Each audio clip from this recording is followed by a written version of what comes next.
You ask Tiger to solve. This deals with linear equations with one unknown.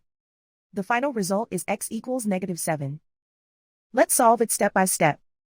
Group all constants on the right side of the equation.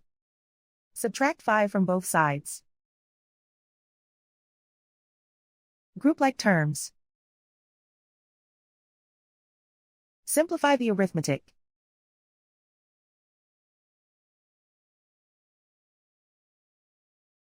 Isolate the x.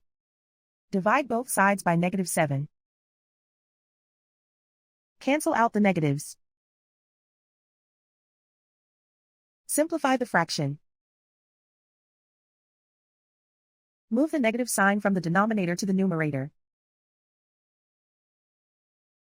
Find the greatest common factor of the numerator and denominator. Factor out and cancel the greatest common factor. And so the final result is x equals -7.